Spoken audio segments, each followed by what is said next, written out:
Goosebumps, Young Money Talk. Welcome to the podcast. We have another Mind Body episode today with Charlie Merrill, PT. I'm very grateful to have him here. I know he's going to have a lot of great information to share, especially because the line between PT work and TMS work and physical therapy and psychological therapy can sometimes mix, and the line could be thin. And I personally think that people can benefit from both, which is why I have Charlie on here today. And I also have my own story of how I found him, which I will share later on. But Charlie, welcome. Thank you for coming on. Why don't you go ahead and share briefly how you got introduced to mind body work as a PT? Yeah, thanks, Joseph, for having me. It's nice to be here with you and talk to you. And I don't even know your story, so you're going to make me wait to hear your story till later. It's okay. Gosh, how did I get introduced? So I've told this story before, but when I was in college here at CU, University of Colorado in Boulder, I had a back injury. I had a herniated disc in my back that I got from skiing moguls my freshman year of college. And within about a week, I was pain-free. I didn't think anything about it. Went through the rest of my college, wasn't in grad school yet, but was in a serious relationship. And I won't go into the details, but my back pain came back kind of out of nowhere. And it was about the time that I was starting to apply to physical therapy school. So I was working at a clinic here in Boulder with some amazing mentors that were all physical therapists. And through that 6-month course of rehab, part of my journey was reading John Sarno's book, Healing Back Pain. I had a herniated disc that was diagnosed on MRI. I had all the clinical indications that a surgery would be helpful, but I had a second opinion doctor that said, "Hey man, look, you're young, you're already feeling better, you have great support, you should ride this out." So I did. 6 months later, pain went away, and I attributed some of that to the mindset shift that I had after reading his book. So I went through PT school. I was really passionate about fixing bodies, as I like to say, at the time, manual therapies. And I was really excited about this career, and as I went into my profession, I always carried with me this sort of hopeful, optimistic, positive mindset about how well the body heals. And of course, I'd had my own experience with my herniated disc healing, or, my pain going away at least, even though I didn't fully understand why. And that really informed my practice. I felt like even though I was pretty good at manual therapies, trigger point needling, manipulation, fascial release, all these interventions, I got to the point where I felt like my relationship with my clients was really important. Call it my therapeutic alliance skills, right? That seemed to be an active ingredient in why people would get better with me versus some other physical therapist. And as I started to realize I had this niche practice that was, somehow defied explanation. If you compare my clinical, technical treatment skills to other people, I started to realize, like, wow, I probably should go back and really see if anyone's taken John Sarno's work and expanded on it, and like what's going on in that world, right? So about 10 years ago, I took it upon myself to dive back in, and that's when I was connected to Howard Schubiner. Luckily, like, could you think of a better person to be connected with, right? And his course. And so, it was just like serendipity, where I just went down this rabbit hole, right? And I called Dr. Schubiner and I said, "I'm just curious, this course, I don't want to just stop doing what I'm doing, right? I really like my work. I like working on bodies. I like movement. I like exercise. Are you just going to tell me to stop doing all that, John Sarno style, throw all that out the window, and just do this instead. He's like, no, no, no, that's not the idea. And so I didn't realize it at the time, but that really led to what was really a challenge, honestly, of synthesizing these two ideas that seem so at odds into one hopefully cohesive model. And that's, I think, where I'm headed. Wow. I mean, so much, so many things to touch on that I want to ask you some questions, but thank you for sharing so far. And you're right. What better person to connect to right now than Dr. Schubiner? He's played a personal role in my own recovery. Like, I owe him a debt that I can never pay back. I always say, if I'm rich, he's gonna be one of the ones I just bless immensely. He's a great. He's so great. First thing, so when you had the disc issue with yourself, you said reading Sarno's book was a part of your recovery. Who told you about that? The clinicians that I was working as a physical therapy assistant or an aide, and the PTs that I was working with, these are my early mentors, were really forward thinking in this way. And so they turned me Wow. on to this book. And yeah, and they're still that way. Actually, a lot of these clinicians at this clinic have since taken the course with Howard and I. And so now they're also integrating some of this into their practice. So it's like I'm giving back. It's like it comes full You circle. and thank you for giving back, because I'm a little bit jealous of you because you are so fortunate to just have this handed to you. I had to do so much research on my own. Like, it was like elimination of, I had to I changed my diet. I did so many things and none of it was seeming to work. And I used deductive logic to realize that none of what I'm going through was making sense. Mm. And so, through research, eventually I came across Dr. Sarno and practice his stuff. So, it's good. It's good that you had somebody who handed it to you. I hope to be the same person for others so that they don't have to go through a year in the medical merry-go-round, as we call it in the TMS world. Sure. They get timely help, for people who aren't resilient. Like, this stuff is very serious. People end their lives over chronic pain. So we can get people timely help is very important. I'm glad you were able to get timely help. The other thing that I wanted to touch on was that you said you're very good at manual therapy. I think this stuff is important. You said that you found that you were getting good results because of your relationship with your clients. I think that's huge as far as playing the role of healer, playing the role of like this safe person that people come to, who understands them, not just their body and looks at them as like a machine, but like understands them as a whole person and their emotions. And there is some talk about chiropractic work and just anything where a healer touches you, works with you. That in itself, like that touch, that caring touch from a healer, I think also can play a role in people's recovery, as kind of crazy as it sounds. What do you Yeah. think about that? Yeah, sure. I mean, it's funny. I had a lot of body work when I was recovering from my back injury. A lot of people that were, core stability and teaching me how to move in a different way and working on posture and biomechanics, right? All these, which are now, I think of them as old school interventions.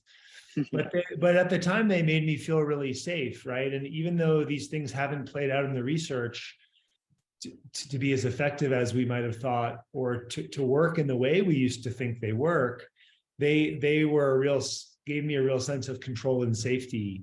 And so they were very effective for me. And people like touch. People, Right. we can transmit emotion through touch. And that said, these interventions that we do can either create safety for people, or they can create more fear and play into this old narrative that there's something wrong with the body. And we have to be careful because they can lead to a sense of dependency where then you need the manipulation, you need the body work. And we need to come to an understanding that we're not fixing anything in intervening with the body. We're just sending information from the bottom up to the brain and nervous system to create some new neural pathway, to create some change. I love that. And I want to go deeper into that later on in the interview, as far as getting into why Sarno thought that it was bad, and how we can, if we're going to do body work, we can make sure that we do it the safe way and not the fear way. We'll touch on that later. But yeah, what you said is so true. I mean, like, we go get massages, it's very soothing and relaxing to us, that touch factor of, having somebody just work on our tissues. And, I like you it. know, oh, I love it. I love it. It's so relaxing and rejuvenating. So I love what you're doing. And you live in Boulder. Did you by any chance participate in the study, that the famous back pain study out there? Or were you aware of it? Oh yeah, of course. Yeah, I was peripherally involved with Alan Gordon and Yoni Ashar and Nice. Tor Wager, who's one of the authors on the study, is a family friend. So yeah, I just happened to be in the right place at the right time. And while I wasn't directly involved with the study, I worked with Howard and Alan on the side on certain things. Yeah. Wow. Once again, I mean, incredible that you're able to work closely with these people. It's a And, great study. It's a great study. It it, really was a powerful study. it really is. It really is. Okay. So I want to share with you how I found you. Yeah. So I found you. So, man, I had CRPS. Please excuse the background noise, but I had CRPS. It started in November of 2021. And I had it for about a whole year. I'm over it now, Wow. thankfully. But prior to that, I've had a plethora of mind body symptoms, like over 50 for sure. I mean, neurological symptoms of any kind, eczema, acne. I consider acne TMS for sure, and I get that here and there. Um, Asthma, I used to have.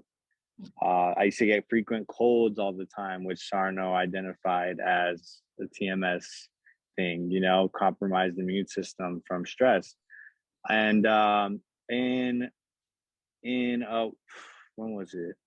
Just prior to getting CRPS, a few months prior, I went to go play basketball one day, and an hour passed. It was like any other time I played basketball. Oh my goodness, I'm covering the camera. Any other time I played basketball, I come home, I take a shower, I go out to drive the car, and I feel like this tenderness on my hand, and I'm like, what the heck? Where's this coming from?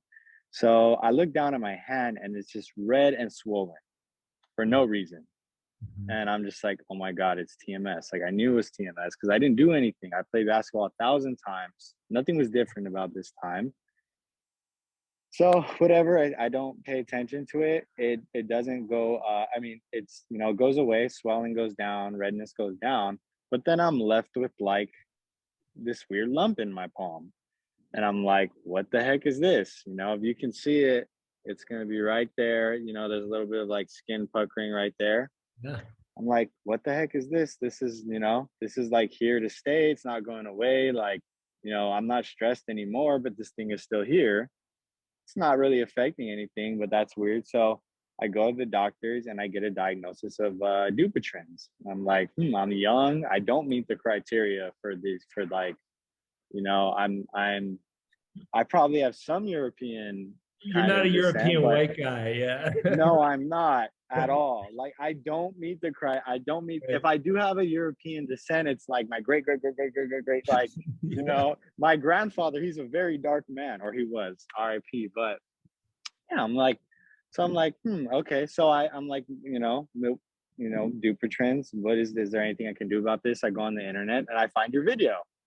Okay. Mm. And, the strange thing was that I start going on the comments and I start seeing people say like, this came out of nowhere for them as well. There's people who are like, I'm not European. So I'm like, I'm not the only one. Anyhow, fast forward after CRPS recently, I wake up one morning and there's a little bit of swelling in the same area. And, this was during a very stressful time as well for me. And I go, okay, this thing has flared up again because of my stress. Mhm. And so I go back to your video and I see that you made a course for it. And I'm like, you know what, once the swelling goes down, maybe I can try some PT to kind of work on this a little bit once I get over the stress now, so I could do it without fear. Mhm. And so that's how I found you, man. And when I bought your course, I went through the whole thing. I think it's fantastic. Thank you. It's very rare to find somebody with the mind who can integrate the mind and body connection, plus being able to work on the tissues as well. Um, but what you said in the very first part of your video was, maybe you had a psychological stress that brought this on, and you can trust that this is not going to be a thing that's ongoing for you. If that's the case for you, if you take care of your mental health. And Mhm. I love that. And you said that you see this happen in your clinics as well, which is very interesting because I thought there are certain mind body symptoms that are pretty rare. Like you don't see them that often. And this is something, if you go on the TMS wiki or if you look it up, you're not really going to find it. Mhm. Um, so I would like for you to share one, if you've seen these kinds of nodules pop up in people who are going through stress. And then if you can even elaborate further and talk about other kinds of physical changes that maybe are not always so permanent, just like inflammation, tendonitis, genuine tendonitis, not like the tendonitis that doctors tell you have when there's no swelling, like actual swelling Yeah. caused to stress. Can you talk about these things that you see in your clinic? Sure. Yeah. I mean, I know I had a nodule here on my palm as well. I am a white guy, right? And I do have European descent. So it's possible that at some point I had Dupuytren's, like I have family members that have that. But what was so Mhm, interesting to me about this spot in my palm is that I was doing a lot of physical work with my hands as a manual therapist at the time. And I was able to mhm. work through it, doing just treating the body, just working on the local tissue and taking care of my upper extremity ecosystem, right? Which is what I talk about in my course, which is like, Yes. this is part of a system that starts in your brain and your neck and your shoulder. So I wanted to be able to share that idea, right? But then you're right, over time, you realize I get a lot of messages from people saying, hey, this thing came out of nowhere. I don't really understand. I don't have these risk factors. What's the deal? Like, is this? And so you start seeing, yeah, this is happening a lot to people. And it's not like pain, because pain's invisible. This is like something you can see and touch and feel. And that gets really confusing for people in the TMS world, because once you have inflammation or redness or skin changes, right? Swelling, suddenly people say, well, this is real. So this can't be TMS. And I always remind them that all pain is real, all symptoms are real. There is no difference between the two. And the brain can produce any symptom it wants to get your attention. There is no limit to the things that the brain can do if it wants to do something to try to keep you safe, right? So that might include an actual swollen tendon, right? Your whole hand might swell, like it did maybe in your case when you had CRPS. You might develop eczema. And the one thing that I think is that's really important to share is there became this binary, this dualistic question of, do I have TMS or do I have a structural medical problem? And I don't love that. I like the idea of a continuum, right? Where we can consider the mind and the body. And even if there's nothing wrong with the body, we can still intervene and address things related to the body with movement, with things that help with deconditioning and adaptive change and neglect and deferred maintenance, or whatever you want to call it. And then we can also always consider the psychology and the social realities, even when it looks like there's something wrong with the tissues, even when it looks like there's swelling or redness or skin changes, right? And so I'm always living in this like gray area where I don't feel like I need, or maybe it's not even helpful always to make a distinction. You have this or you have this. It's like maybe we don't need to know. Let's just see what we do. But Yes. we're always looking through a biopsychosocial lens as clinicians, the body, the psychology, and the social realities. And yeah, I think we do a disservice if we make it a binary. That's all. You hit it right on the head. You hit it right on the head. And I know for me, in my case, you'll know yourself. Like if you were in a stressful time, you know, you know, I had went to the doctors and I was like, I had asked a hand surgeon that I seen, like, why did I get this? And she's just like, we don't know. And I'm like, well, I do know. I know exactly why. I know because I know myself. I know exactly. I know that I was worried about something and going on in my life when this took place. I had other symptoms prior to that. I had other psychosomatic stuff that had came up as well during that time. So I know. And so I think if we can stop like waiting for someone to rubber stamp us and really look at ourselves and say, no, we are in a mind body system.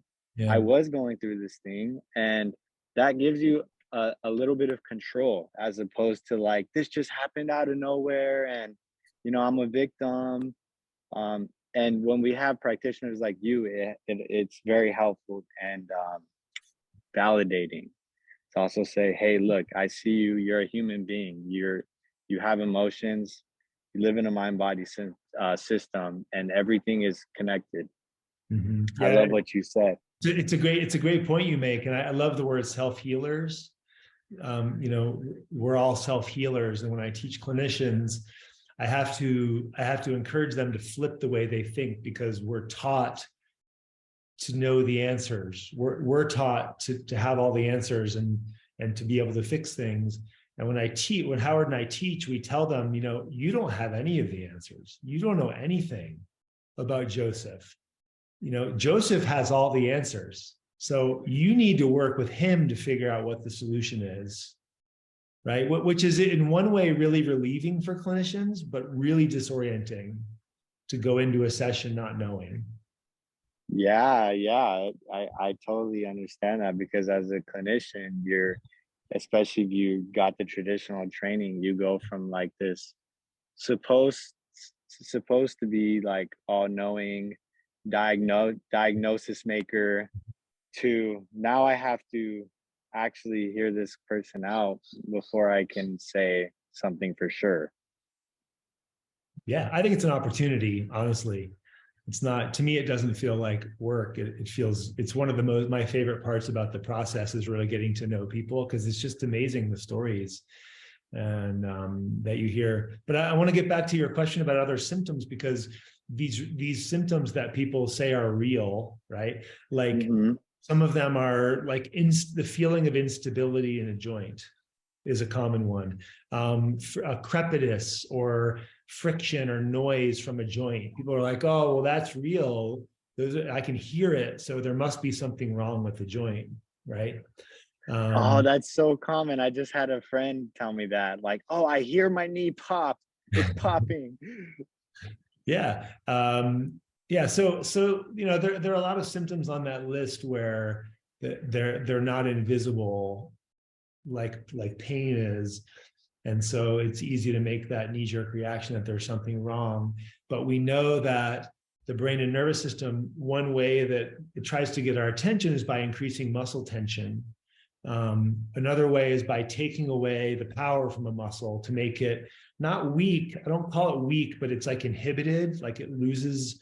And these are real physical changes that the brain decides to make, not because there's anything wrong with us, but because it's trying to keep us safe. And sometimes that leads to, a feeling of weakness or an instability or the leg giving out or the shoulder feeling a little unstable or some noise with movement, right? Or some clicking or some friction. These are very real physical changes that are not dangerous and are not related to a structural problem. Does that make sense? Yes, absolutely. Yeah, absolutely. And thank you for sharing about the popping. Sarno used to talk about that in his book, Healing Back Pain, about back cracking. Mhm. And what he said at the time was, we don't know what's going on. All we know is the pop means nothing. It means absolutely nothing, you know? So no matter how loud the pop is, it doesn't matter. You know, I have my ankle. I've sprained as a basketball player, I've sprained both of my ankles at least 4 times, Me you know, too. and Probably a yeah, dozen. Yeah. yeah. And you know what? It's interesting, and you might have something to say about this, but when I stopped doing the rice protocol, my healing started happening a lot faster. Yeah, it was insane. I Interesting. stopped using the ice, I stopped using the anti-inflammatories, and I went by the rule, I'm gonna tolerate as much as I can, as soon as I can. And when Mhm. I started doing that, I mean, my healing started, I started bouncing back so quick from these ankle sprains. But anyways, my ankle pops and cracks so loud now. You know, Mm. who knows what it is? Maybe there's some scar tissue in there from how many times I've sprained it, but it pops and it's fine. There's no pain or nothing Mhm. wrong with my ankle. It's nice and strong. Do you have anything to kind of um, say about that, like Sure. the rice Yeah. protocol? Oh, rice. I don't know. I mean, is rice helpful? I don't know. There are a lot of things that we do in the acute phase of an actual injury, right? Like an ankle sprain where there's maybe bruising and swelling because you tore the ligaments. Um, uh, I don't think we trust enough how amazing our body is at healing, and how there's nothing really that we have to do. We just need to get out of its way and like stay hopeful and trust that that's going to happen.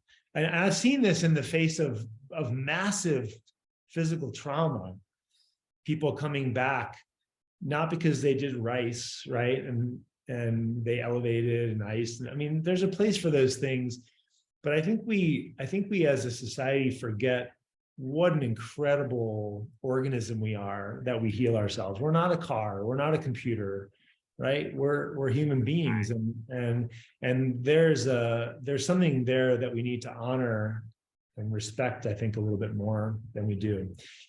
um so why did what my ankle clicks too, right? I've broken one and I've sprained them dozens of times. My ankle clicks. It's not as stable, like as like solid as it used to be. So now when I roll it, it almost doesn't even hurt anymore. So Interesting. my muscles have to work harder to maintain that stability, right? This is an adaptive feature that we have built in. If our joints don't have inherent stability, then our muscles will make up for that, and that's really cool. Um, Something that most people don't know. And is the clicking scar tissue, you know, I think the other myth is that scar tissue is somehow this like evil force that's like going to like strangulate your Yes, joint and like take over your life. And yes, Dr. Schubiner says very explicitly, scar tissue does not cause pain, right? yes, it does. The Hmm. purpose of scar tissue is to reinforce the part that was injured as best as possible, and then it's done. It doesn't go in and infiltrate and do these terrible things to your body, right? It's not like a spider web that takes over. Right. I think Henry Rollins, musician, had a great quote about scar tissue. He says, like, recognize the strength and move on. I love that. I love that too. And thank you for bringing up scar tissue. It's a huge, huge impediment to people's recovery, because if Yeah. I have scar tissue, I can't heal. I can't heal from having pain. Like scar tissue, this was actually part of my thing with Dr. Schubiner, because one of my old TMS symptoms prior to CRPS was, my doctors told me it was scar tissue. And I actually found out there was no scar tissue. But at the time I told him, and he's like, scar tissue doesn't cause pain. So even if there was scar tissue, it shouldn't cause you any pain. Actually, scar tissue doesn't have nerves, is what he said. So there Yeah. should be no pain. And it reminds me of a scene in Mr. Deeds. He had frostbite in his foot in the movie, and like as a part of the joke that he plays on people in the movie, he like stabs his foot with like this pitchfork and pretends to scream.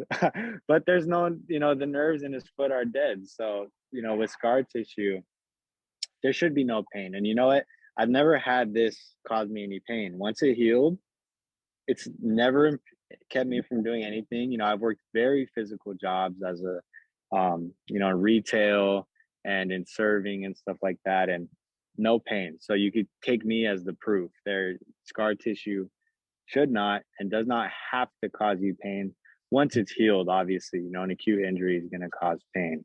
So I love that you touched on that. What I do want to move on now to, if you don't have any more comments on that, is how can we work on this stuff without adding more fear? Because scar tissue won't cause pain, but for certain people, especially after like you said, big accidents, physical traumas, maybe we get scar tissue that sometimes can limit range of motion. For some people, how can we work on whatever it is, scar tissue, or even if there's no scar tissue, just getting back into physical activity with different PT exercises, balancing our nervous system through the exercises that are in your course, like working on the whole system.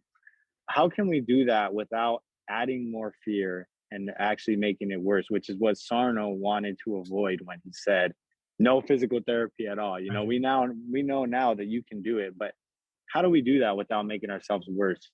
Yeah, it's a great question. I mean, I talk to clinicians about this all the time. Like, if we're going to be intervening with manual therapy or exercise, how do we do that without sending the wrong message, right? That's kind of your question. Like, how do we do that with fidelity to the newer research that this is not a body problem, but yet there's an opportunity to work on the body. So a lot of the changes that I find on my exam table in people with pain, acute pain and chronic pain, tend to be adaptive change or deconditioning that are the result of the pain, not the cause of the pain. So there are times when I just simply explain to people, like, you haven't been moving, you've been avoiding things, you've been, because you have pain, it's very real. And so the process of getting you back to feeling good again is actually getting you moving. And there are lots of different ways to do that. We can contrive a bunch of PT exercises to very specifically target some of the muscles that are inhibited, or the joints that are stiff, or the movement patterns that we'd like to see improve, right? Or we can just give people permission to get back to living their lives and choose to do it in ways that are fun and life-giving and joyful and social and in nature and novel. And what those things have in common, though, is that we're using movement or intervening with body work to show the brain that there's safety, right? So when people are doing an exercise where they're trying to improve range of motion, for instance, let's say in a knee that's stiff after surgery, let's say a person is 6 months out of surgery and they should have full range of motion, but they don't quite have it yet, and they want to get that back. So rather than saying you have a bunch of scar tissue that we need to like force to move better and like cause a ton of discomfort, we're going to be working on ways in which the person can move into that range of motion, which is just a healthy, normal range of motion we're trying to get back. And I remind people of that. This is just a normal, healthy position that you haven't been able to do in a while. And we're going to do that with a lot of reassurance, a lot of messages of safety in the process, right? And I love the skill of visualization as a way to help people to move through some of these barriers, which a lot of times are not scar tissue. They're just the muscles reflexively, involuntarily guarding because the brain thinks it needs to protect that joint from further harm. And so if we can use visualization, reassurance as a way to move through that reflexive protection, then we see it turn off. And suddenly people have access to range of motion they didn't have before. We see this with frozen shoulder all the time. Frozen shoulder is not a frozen scar tissue joint restriction problem, right? I've seen people go from not being able to lift their arm to having full range of motion in the course of an hour because we've changed their brain's perception of safety versus danger. It's amazing. That is incredible. And I've had an experience in the past one time where one of my fingers locked. I could not move it. And it was crazy. And I'm not able to do this every time, but it was one of the times where I was able to catch myself and go, "You're stressed right now. Your finger's okay." And I literally went, and it unlocked. It Yes. was it was incredible. I want to share on that topic another story, actually, something I read about Dupuytren's, which blew my mind. So it was a case study of one man. His finger was very contracted. He didn't take care of it. He was a heavy drinker. He met all the diagnostic criteria for Dupuytren's, and he didn't take care of himself, and it was very contracted. And he was seeing a psychotherapist just to deal with the depression and anxiety he was having. And I know it played a factor in, for sure, in the development of it as well. But he was talking about he finally got to a point where he was expressing anger, and he was talking with his hand. And as he was talking with his hands, he gained back like 85% of his range of motion. So Wow. he literally regained the use of his hand. It was so bad he couldn't even use his hand, and then he regained the use of his hand. He still had some scar tissue there that was messing with his range of motion, but it was just an incredible story of how, like, when our psychology is in this kind of contract, protect type of state of mind, sometimes we lose range of motion because of that. And if we can send these signals of safety, like you said, we can Mm. regain our range of motion. I love what you said. And I like what you said, signals of safety, because I like that. A lot of the times people go to physical therapy and there's this desperation. It's like, I need this to fix me. I need this to fix me. Like, I had sprained my wrist a long time ago, and it had turned into a whole TMS thing. But that was my mentality when I went in. I was like, I need this to fix me. I'm going to do these exercises. And I was doing them, but with an attitude of like Urgency, grim right? determination. Yes, Yeah. urgency, grim determination. I was playing high school basketball. I cared about it so much. I wanted to get back into the game. I was worried about losing my starting spot on the team. And Mhm. so it was this urgency, and it was this, I need this. This better fix me. This better fix me. And it didn't help. It didn't help. In fact, actually, my pain got worse. But I think if I could have went back and did it with love and with like reassurance, hey, your wrist is good. Your wrist is healing. The body heals.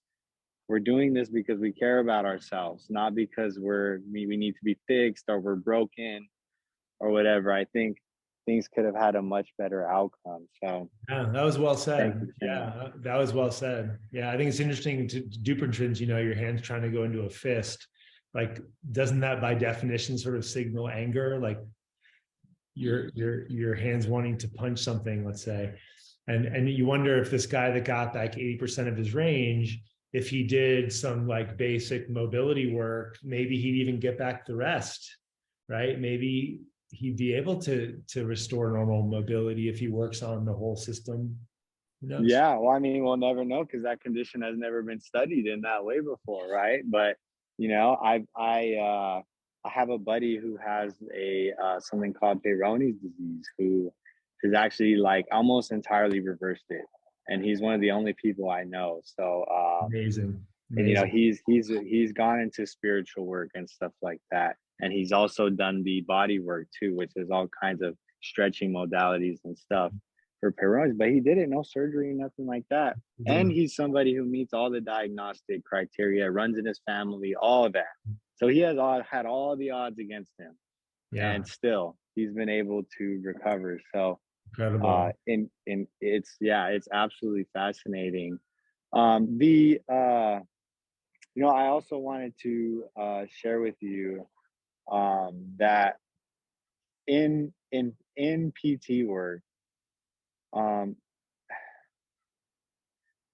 do you find that when people come to you, they are open to these kinds of concepts, or do you kind of have to be very careful about how you share with them so they don't close off? Uh, yeah, I mean, early on, before I made this transition, I had to be much more careful because I have a very athletic practice in a very active town, and my clientele wasn't prepared for what I was talking about. In fact, I ran my business out of a CrossFit gym here in Boulder for many years, and it's a great community. But that particular audience was much more looking for this traditional performance recovery body work type of model, which I'm happy to do. But after moving back into my home office and people starting to learn what I do, they're starting to seek me out because of that, and they're showing up ready. That said, I made a lot of mistakes, and I went too fast with some people, and I turned some people off. And so I learned a lot of lessons, and the clinicians I train, I tell them, like, you're going to be imperfect. You're going to mess up. You're going to make some mistakes, and that's okay. This is how we learn, right? This is part of the process. And I want clinicians to understand that as much as my patients, that this doesn't have to be a perfect process. Like, it's going to be up and down. It's not going to be this nice linear, like, I'm getting better. Sometimes it is, but there's room for this process to be imperfect. Yeah, I love that. And what would you say, because we did talk about this, we talked about the kind of physical symptoms that can happen, tendonitis. I've seen it on the TMS wiki. I've seen swollen hands and swollen fingers, and like arthritic like symptoms, and swollen ankles, and tennis elbow that's swollen like a ball, literally. What would you say to someone who hears this and becomes kind of scared of their brain? Yeah, that's a great point. I ask my clients sometimes when I am introducing this concept to them, and I can tell they're a little uncomfortable. I say, would you rather have it be your body, or would you rather have it be your emotions and your stress tied to your family? And they're like, oh, I'd much rather have it be my body. That'd be great. I'd much rather be able to do exercises than have to talk about my childhood trauma. Wow. And that's the whole reason for the diversion, right? Yeah, exactly. Yeah. So yeah, I mean, it's a good point. Like, it does make you worry a little bit, right? Because the message is so unclear, and your brain's doing this thing to try to get your attention and keep you safe with this strategy that doesn't really make sense. And so I get that, but what I try to work, I work really hard to help people come to an understanding that the physical sensations are your brain's best way of trying to get your attention. The brain doesn't speak English. It has to get your attention somehow, or whatever language is the verbal language we're all used to. So this is one of its favorite strategies, especially with athletes, people that are body oriented, right, that rely on their body. It's the best way to get our attention, to say something's not okay. And so when people start to learn that, and respect and honor that there's wisdom there, and that this is what continues to lead us on this growth path in our lives, to make the changes we need to make, so we don't continue to suffer in a job that we hate, or in a relationship that's not serving us, or in a family dynamic that's toxic. I think a lot of the fear drains out of it then. So I spend a lot of time normalizing the heck out of this. It's not a minority thing that's dangerous and scary and only happens to certain people. This happens to all of us. My son has the best stories from the time he was 8 about pain showing up at times when things are hard for him. And it's beautiful, because if he can use that to learn, then he can make a different decision. Wow, as a child. Yeah, for sure. So even children experience this.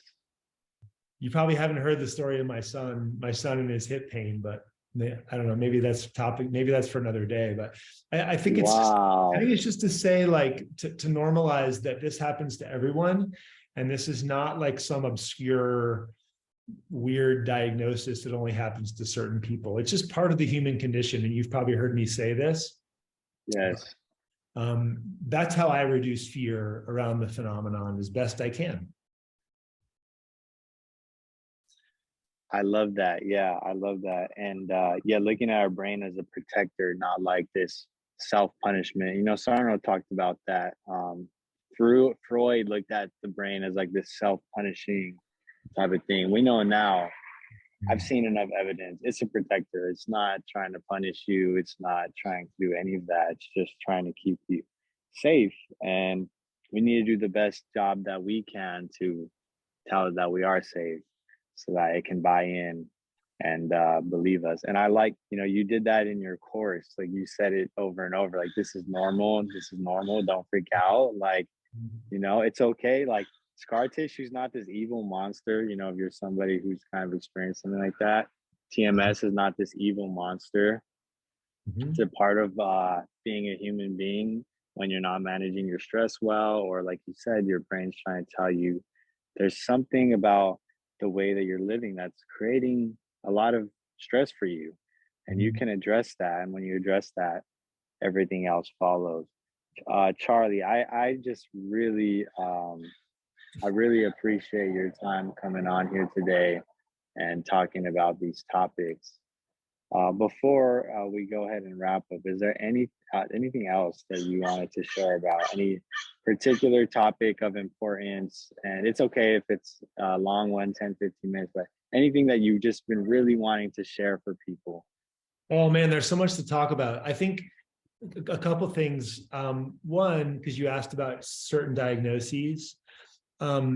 I see a lot of people in my clinic that come in thinking that they have plantar fasciitis or tennis elbow or hip bursitis or shoulder impingement or a labral tear, like all these medical diagnoses that are thrown around. And they have the label and they have the pain that kind of mimics, right, heel, like plantar fascia pain in the heel.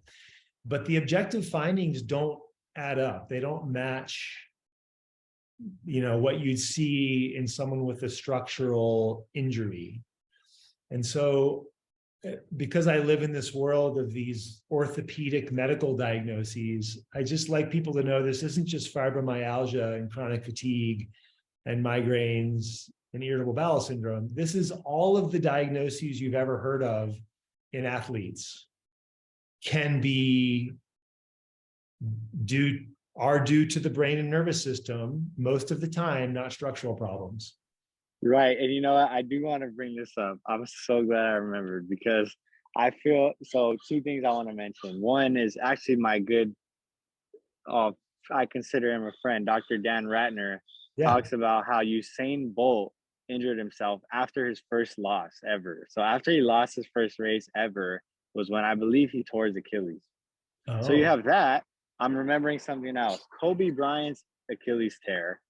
Just look at how it happened. If you're a Laker fan, you know what was going on during that season. It was a mess. It was the game that it happened. They desperately needed to win that game to have a chance at the playoffs. And it was versus the Warriors and all that stuff around. That's when that injury happened. Another thing, and then the last thing I want to mention in basketball, if you're a fan, you'll notice that Chris Paul gets injured in the playoffs every time. It's like not every time, but almost every time this man gets injured. And his first season with the Suns, he had what they call a stinger. So it's just like this random, like, boom, like shot of pain. It happened in the fourth quarter in one of the playoff games. And I had to ask myself, like, wow, this is, I mean, it happens to him like almost every playoffs. So what do you think about that? Do you think that in athletes and stuff like that, this mind-body connection is playing out? Yeah, I'm glad you brought that up. If you watch the documentary The Last Dance, Scottie Pippen had debilitating back pain, right? And if you see what was going on for him within the Bulls at the time, you can sort of understand why his back would flare up so much.